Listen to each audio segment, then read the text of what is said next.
elongated man ready to help kick butt. Ignore him. It's his first crossover. Welcome to WatchMojo, and today we're counting down our picks for the top 30 most iconic and memorable TV crossovers that brought together 2 or more different television universes for a single story. What's the robot version of bromance? Romance! You future guys have a word for everything.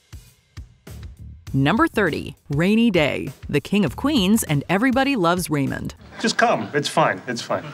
You're a good man, Randy. It's no surprise to learn that beloved family man Ray Barone and delivery driver Doug Heffernan are buddies. Even more on brand for both is the struggle between recreation and responsibility. What do you think I should do? Don't play golf. But it's at a private course. He's got a tea time and everything. When Ray invites Doug to play golf at an exclusive club, his proposition unfortunately conflicts with a previous engagement. Doug must choose between consoling a recently divorced friend or playing 18 holes, so he rearranges plans to do both. Oh, that's 250 yards right there. The wind's catching it. Too bad Mother Nature intervenes. There we go. There we go. Oh, nice shot, Chubby. I stink. I stink. The 2 leading men are naturally believable pals, and there's the added bonus of a cameo by the great Doris Roberts. It might be good for you to have some ginger ale on hand for company, you know? It's the right thing to do. A separate episode of Everybody Loves Raymond playfully swaps their roles, and it's Ray who must make a similar decision. It seems whenever 2 NYC boroughs meet, shenanigans will ensue. If you ask me in front of her, as if you're asking me for the first time, right? And then I'll turn you down. She'll think that I'm being thoughtful, and then we just hope Santa takes the cookies.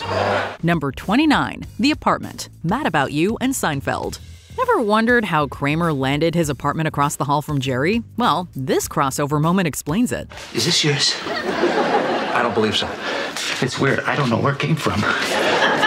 Both sitcoms ran on NBC in the 90s and took place in New York City, so it's only natural the 2 worlds would collide. In a season 1 episode of Mad About You, newlywed Paul must relinquish his bachelor apartment, which he generously gifts to Kramer in exchange for 1 cigar. That's a good cigar. They're Cubans. But that's not the only connection the series shares with another. Ursula, Phoebe's twin on Friends, was originally a character in Mad About You. The most ferocious of all is Tyrannosaurus Rex. I'm sorry, Tyrannosaurus Rex. Not only did that role help land Lisa Kudrow the part of Phoebe, in a short scene in Central Perk, Jamie and Fran make a cameo, confusing Phoebe for Ursula. Hi, it's us. Right, and it's me. More on that later. Number 28, The Defenders, the Marvel Cinematic Universe television series. 1 episode just isn't enough to do this team up justice, so they got a whole series instead. As the culmination of the Marvel Netflix shows, this miniseries took the stars of 4 different shows and put them into one action-packed sucker punch of a season. Jessica? Luke, How you been? long story. We have to get out of here. Who's he? That's right, Jessica Jones, Luke Cage, Daredevil, and Iron Fist all in one. Since the characters were already developed, The Defenders hits the ground running with some extraordinary fight scenes and dramatic plot lines. Plus, who doesn't love seeing Sigourney Weaver play a villain? If we speed the process, it will not be quiet. I'm aware. The excellent cast chemistry and higher stakes meant this mini Avengers team truly assembled. Number 27, Chapter 99, The Witching Hours, Riverdale and Sabrina the Teenage Witch. The recipe for this potion is as follows: a mystical asteroid, an ancient ritual, and a very welcome houseguest. Trust us, the concoction is downright spellbinding. Even before Sabrina shows up, it's a plain treat to see Riverdale's ensemble flex their acting chops by portraying their own ancestors. Of course, the main event is Sabrina herself, whose snarky wit made us wish Kiernan Shipka had become a series regular.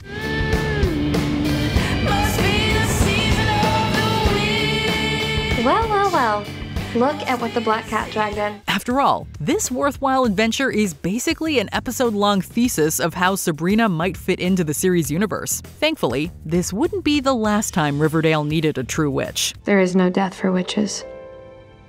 Only transformation. Number 26, The Seminar, The Office UK and The Office US. In more ways than one, there would be no Michael Scott without David Brent. Sorry, mate. Oh, sorry, mate. Excuse me. Wait, what are you doing? English?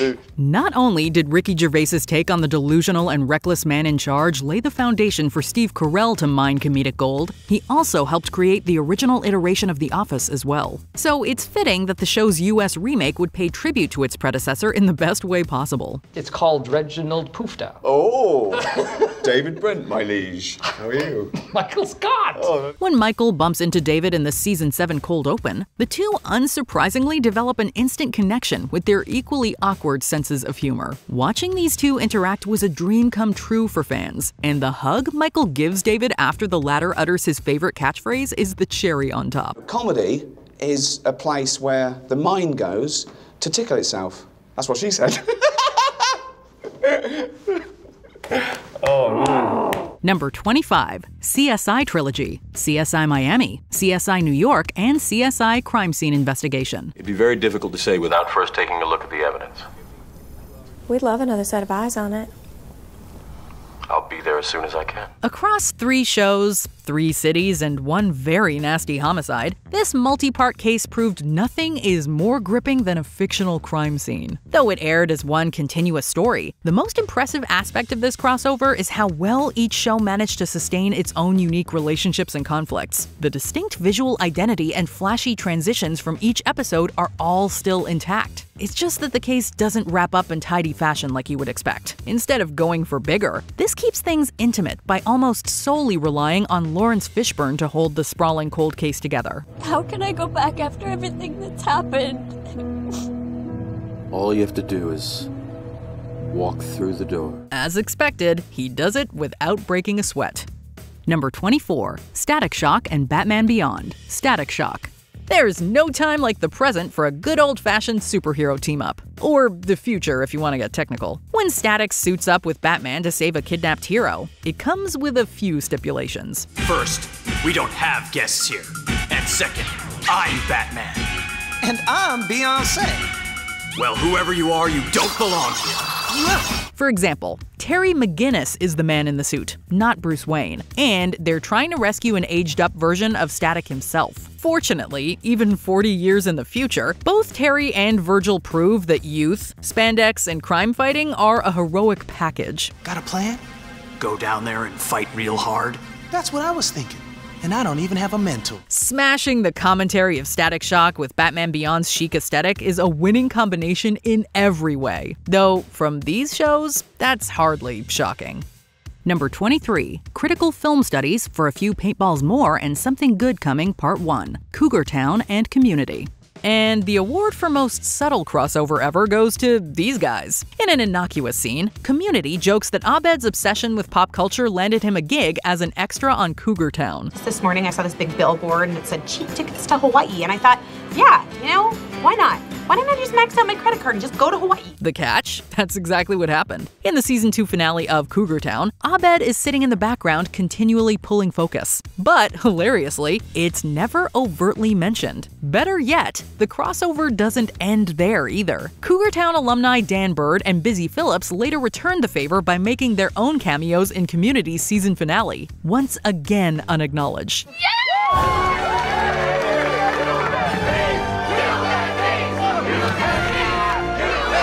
This Easter egg of a crossover is just the kind of meta humor that's made both shows bona fide cult hits. Number 22, The Resurrection in the Remains and Dead Men Tell No Tales, Bones and Sleepy Hollow. Fact meets fiction in this genre-defying mashup. Who are you and what are you doing in my laboratory? Is there a cosplay competition going on that I wasn't invited to? Even though these teams are years apart, they make a surprisingly formidable alliance, at least once the time travel is explained. The supernatural elements, or lack thereof, are a delightful source of comedy as the casts get to know each other. The twisted mystery keeps the pace brisk, as the newly formed gang navigates monsters, each other, and, of course, some bones. Our only complaint is that Ichabod and Abby couldn't stay longer. Though, to be fair, it's literally a matter of time until they meet again. If colonial Americans had Greek fire, why didn't they use it during the battles of the Revolution? And you still haven't sufficiently explained how you came across Washington's letter. Go, monsters. Number 21, Episode 2.4, MasterSlave.aes, Mr. Robot and Elf. Puppets and cybercrime don't usually go together, but that's kind of the whole point of this trippy sequence. A comatose Elliot hallucinates himself inside an 80s sitcom, complete with a stage-like setup, a laugh track, and, of course, an appearance from Alf himself.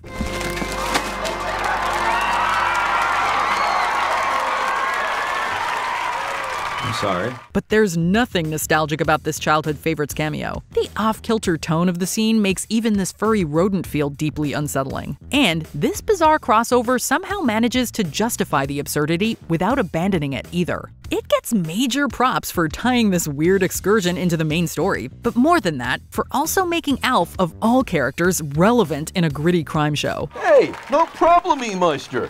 Give me 4. Or not. Number 20, Ben 10 Generator Rex, Heroes United, Ben 10 Ultimate Alien, and Generator Rex. In the early 2010s, Ben 10 and Generator Rex were two of the biggest names in Cartoon Network's sci-fi action department. These transforming teenagers are cut from the same cloth in many respects. Maybe we can help each other. You do that? One can take on different alien forms, while the other can sprout weapons and gadgets from his body on a whim. When these heroes finally united, their styles and powers could not have meshed better. Any idea what it smells like in there, dude? I'm sure you can handle a little Arborian musk to save your nuts and bolts, dude. Nevertheless, Ben and Rex initially get off on the wrong foot, which you'll find is a trope in crossover episodes. The two eventually team up, however, to stop Alpha Nanite, which Rex's brother Caesar created. Your machine is most interesting.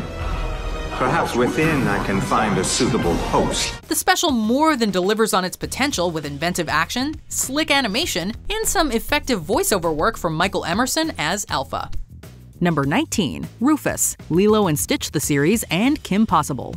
It's a small world after all is a phrase that Lilo and Stitch know all too well, and not merely because they're under the Disney umbrella. Aloha, Lilo. I'm Penny Proud. That's a cute... dog, did you say? The two practically invaded the Disney Channel at one point, meeting up with Jake Long, the Proud family, and the Recess Gang. You are Possible Kim, no? No, I mean, well, yes, am Possible Kim. Why are we talking like this? Their most memorable close encounter, however, would have to be with Kim Possible. When Dr. Draken captures Stitch, Kim is on the case. Although Lilo is not about to sit this mission out. Aliens surprisingly feel right at home in this super spy world of Kim and company. No, what's the sitch? It's like a catchphrase. Stitch isn't a catchphrase. He's my friend. The jokes practically write themselves. Most notably when Lilo mistakes the word sitch for Stitch. Jumba, meanwhile, mistakes Rufus for Experiment 607, which amounts to arguably the episode's funniest running gag. Number 18, Phineas and Ferb, Mission Marvel, Phineas and Ferb, and the Marvel Universe. Ferb, are you expecting someone? Not them. The episode Phineas and Ferb, Mission Marvel is one of the most randomly awesome crossovers to come out of Disney since Kingdom Hearts. Man, that kid's got a weird-shaped head. Phineas and Ferb and the Avengers have little in common other than their all-powerful owner. Nevertheless, this is a truly well-assembled special with jokes that appeal to Phineas and Ferb fans and Marvel fans alike. I am Red Skull. Yes, you are. You know, you really should use sunblock. You're burned down to the bone. As the depowered superheroes partner with Phineas and Ferb to stop the Marvel baddies, highlights include the menacing Red Skull interacting with the bumbling Dr. Doofenshmirtz, Perry the Platypus posing as a Howard the Duck lookalike, and of course, a hella catchy song. Hey, Duck Guy, thanks for the rescue. Do we tip him? He's not parking our car. I just don't know the etiquette. Number 17, allow me to reintroduce myself and Leahy versus the Commonwealth of Pennsylvania, Scandal and How to Get Away with Murder. Innocent or guilty, you are guaranteed a get-out-of-jail-free card when Olivia Pope and Annalise Keating join forces. You said you left on good terms, that I was a problem with this case, but really it's you. You lied to me. Can you give us a minute? A crossover event that every TGIT fan had dreamed of, the evening kicked off with scandal as Annalise tracked down Olivia to assist with a class action. If you lose this case, it'll set criminal justice reform back decades. You don't think I know that? Then think about accepting some help. The Shondaverse suddenly felt a lot bigger watching these two strong-willed women trying to out-monologue each other. Despite some early turbulence, Olivia and Annalise form a genuine friendship, which carries over to the subsequent episode of How to Get Away with Murder. Is that this is a money issue, one that the legislature of Pennsylvania can decide. Except this case is not only about money, Your Honor. It's about race. This is where the crossover really heats up, as the two take their case to the Supreme Court. The case in question is a deeply personal and poignant one pertaining to racism, culminating in a powerful courtroom speech from Annalise. Some may claim that slavery has ended, but tell that to the inmates who are kept in cages and told that they don't have any rights at all. Number 16, The Night Shift and Homecoming, Brooklyn Nine-Nine, and New Girl. New Girl met New York during its 6th season, paving the way for both a sitcom crossover and an SUV crossover. NYPD! NYPD, I need to commandeer this vehicle. It's a crossover. It's a crossover SUV, and you can't have it. I'm a cop. Of all the vehicles in the Big Apple, Jake Peralta just so happens to commandeer Jessica Day's. Well, technically it's Schmidt's mom's car, which winds up wrecked and covered in soup. Oh. Damn it! He got away! Well, I spilled my soup. You tell me which is worse. My thing! Jake and Jess's priceless banter is the highlight of this crossover event, but the fun doesn't end there. As Jake continues to pursue his perp, Jess makes her way to the 9-9 where Gina subjects her to a mountain of paperwork. This is an application to join the NYPD softball team. You think I like sitting here handing you form after form? Kind of. You're right. I do. As chaotic as Jess's trip turns out to be, her perception of the city is altered thanks to a little guidance from Captain Holt, who also gives her some soup for her trouble. New York wasn't kicking my ass, it was nudging it gently in the right direction. Just like you are right now. Yes. Number 15, That's So Sweet Life of Hannah Montana. That's So Raven, The Sweet Life of Zack and Cody and Hannah Montana. Long before the Avengers assembled on the big screen, this was the Disney crossover that had every kid talking. Put your arms out. Why? Just do it. Of course I'll do it. The Disney Channel's first live-action crossover commenced with That's So Raven, as the titular psychic drops by the Tipton Hotel. She naturally crosses paths with Zack and Cody, who help Raven pull off a photo shoot. How does it feel to be in America? No! You may not speak to the boys. They do not speak the same English as you. They speak another form of language you do not know. Raven tries to return the favor in the crossover's second act, although her visions cannot prevent a disastrous surprise party. The crossover ends with Hannah Montana checking into the Tipton, rounding out an awesome ensemble piece with no shortage of laughs and music. The Disney Channel universe continued to expand 3 years later when the Wizards of Waverly Place wound up on deck with Zack, Cody, and Hannah. Number 14, I Party with Victorious, iCarly and Victorious. Some have argued that social media drives people apart, but it brings the iCarly crew and the students of Hollywood Arts High School together in this Nickelodeon crossover. When I typed in Stephen Carson, this picture of my Stephen came up tagged with his name. Doing? Who's she? While online, Carly begins to suspect that her boyfriend Steven has been two-timing her with Tori Vega. Traveling from Seattle to LA, Carly and her friends collaborate with Tori to serve up some highly satisfying justice. It's not her fault. We're both victims. Yeah, but I mean, I'm not gonna beat her with a sock full of butter.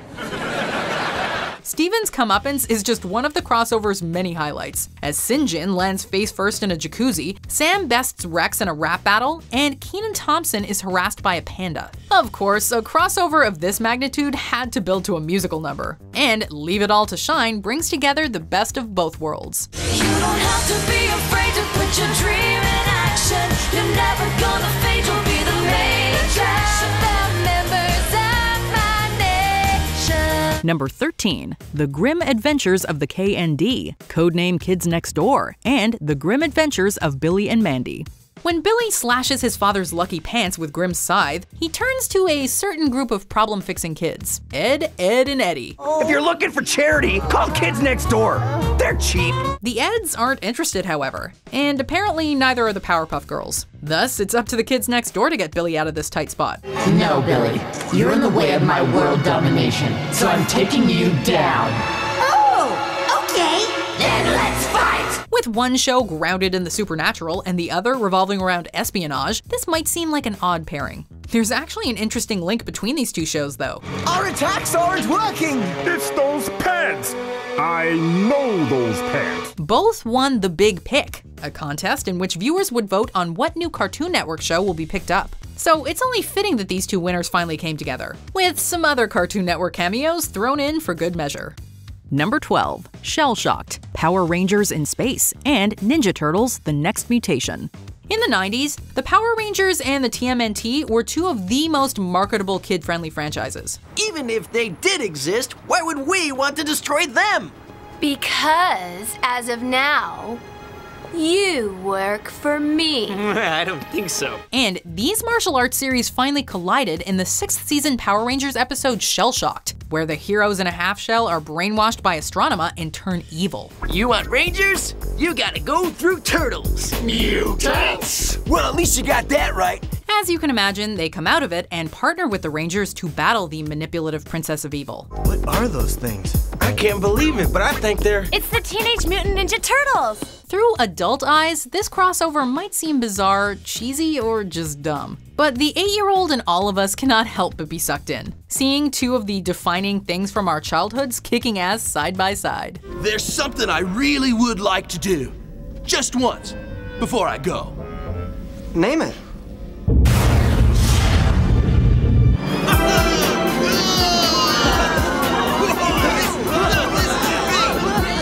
Number 11, Crisis on Infinite Earths, Arrow, The Flash, Supergirl, Legends of Tomorrow, Batwoman, and more.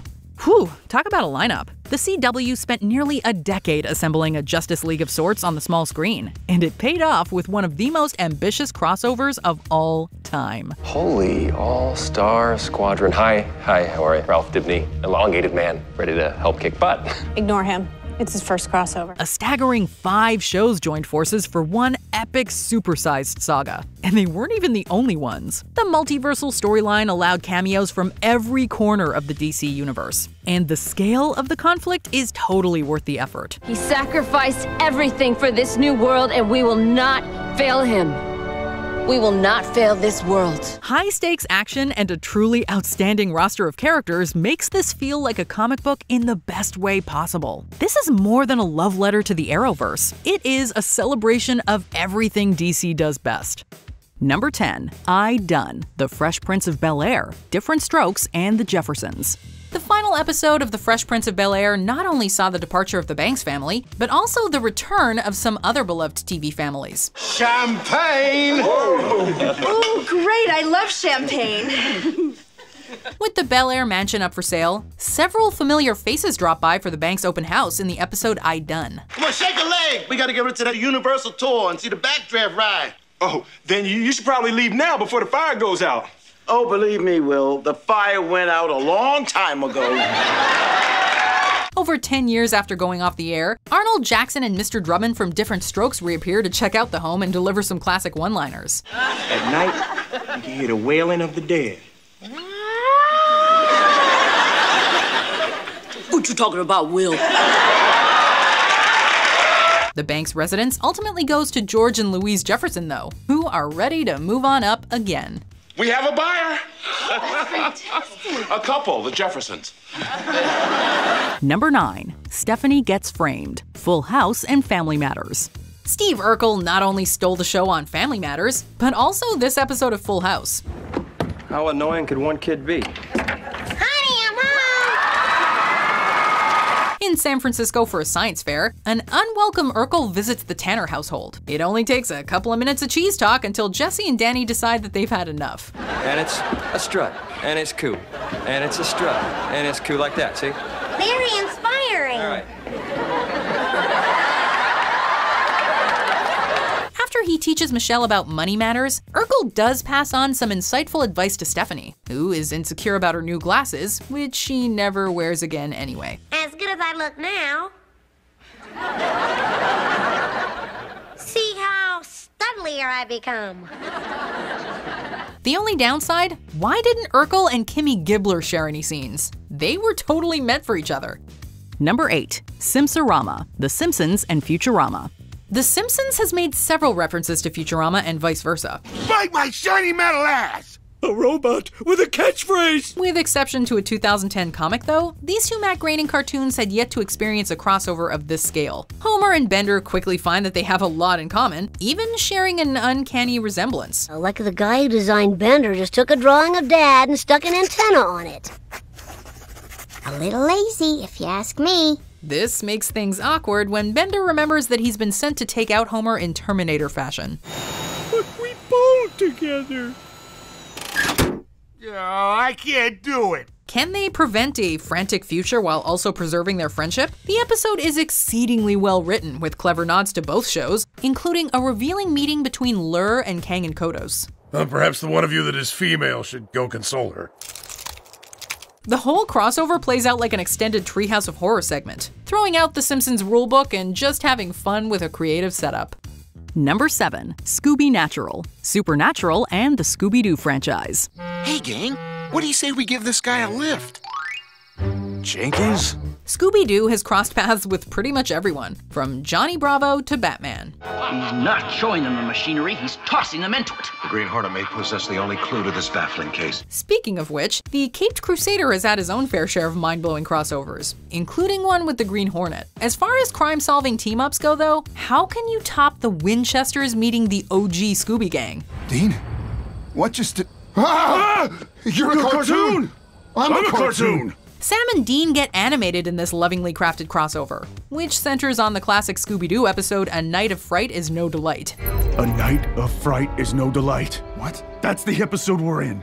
I've seen it like 1,000,000 times. This familiar mystery takes an unexpected turn when bloody bodies start piling up, leading to some hilarious mature jokes that you wouldn't normally find in a Saturday morning cartoon. Great working with you, Velma. You too, Sam.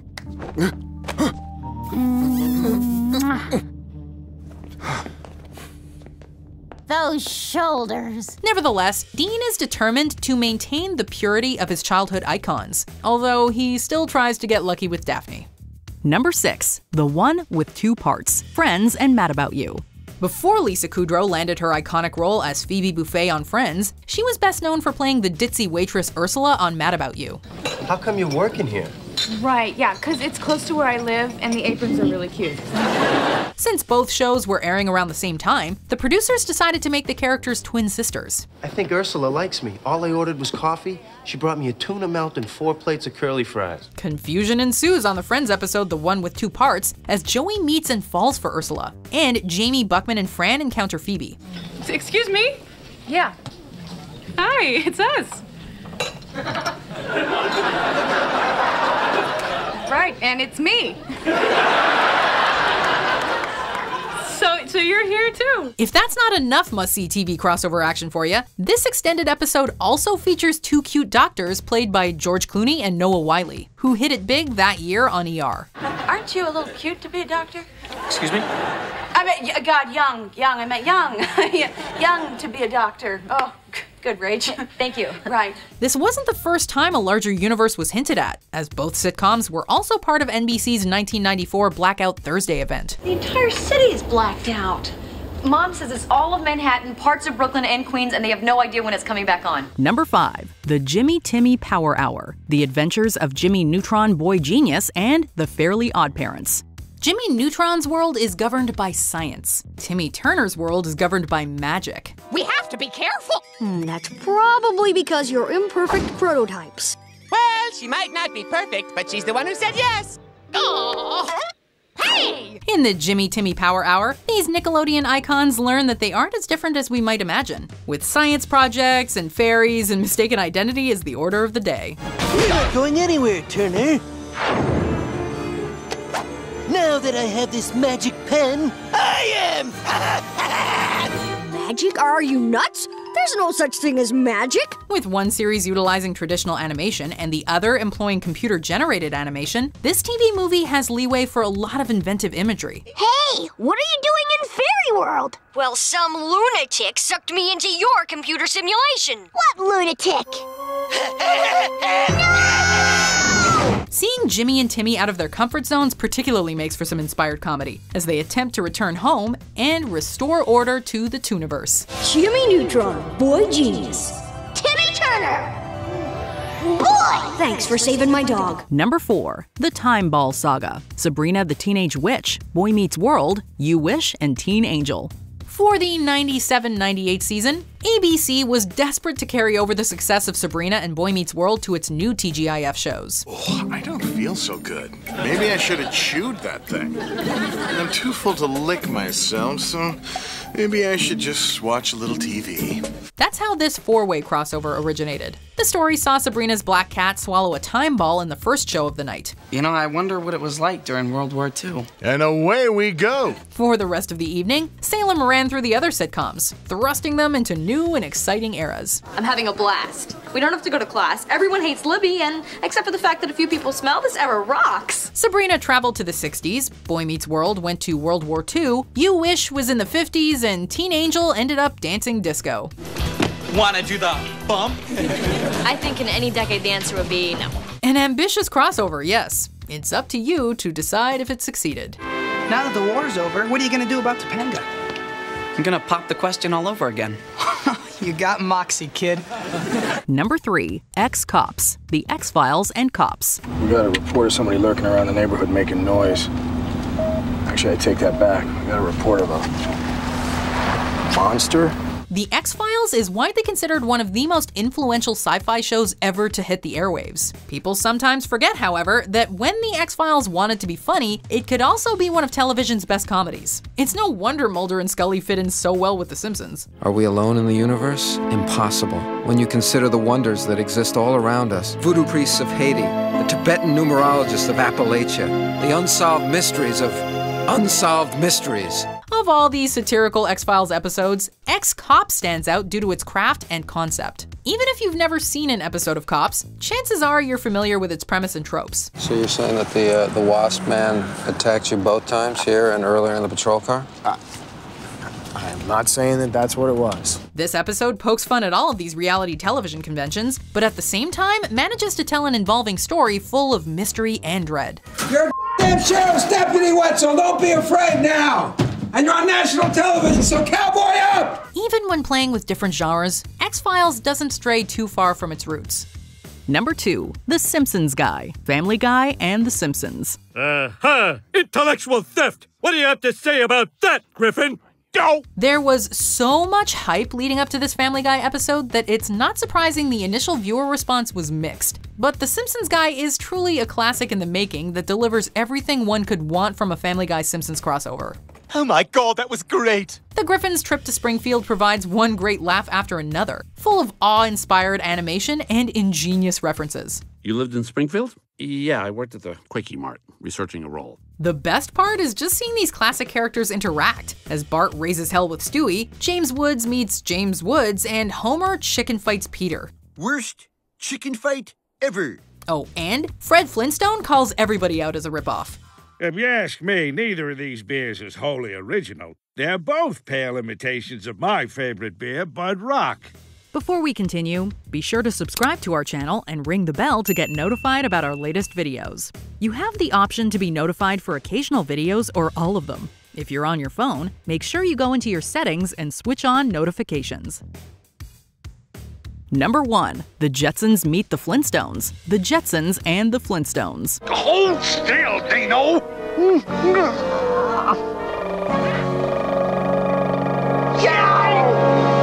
While Hanna-Barbera wasn't the first studio to experiment with crossovers, the 1987 TV movie The Jetsons Meet the Flintstones certainly popularized the concept. How about that, Fred? I never heard a tin can talk before.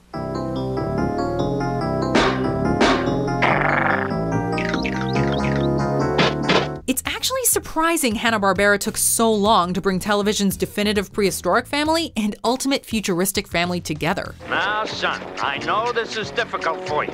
Heck no, he's doing all the work. At last, somebody who appreciates me. They completely delivered, however, in a blast from the future and the past made possible by Elroy Jetson's time machine. What is it? It's my time travel machine. You're right, I don't believe it works. Then how do you explain this? This union of cartoon royalty offers a lot of the creative comedic scenarios both shows were known for, as well as loads of heart. Ow! Don't hold food over the Pigosaurus disposal. Was that Jane? Over 30 years later, it is still the crossover to beat all crossovers. Which of these crossovers was your absolute favorite? Let us know in the comments below. Big Rock, we're on our way. We can't wait to get home. Come on, George. Bye, Fred. Barn. So long, Wilma. Bye, Betty. See you around, Reno. Bye. Did you enjoy this video? Check out these other clips from WatchMojo, and be sure to subscribe and ring the bell to be notified about our latest videos.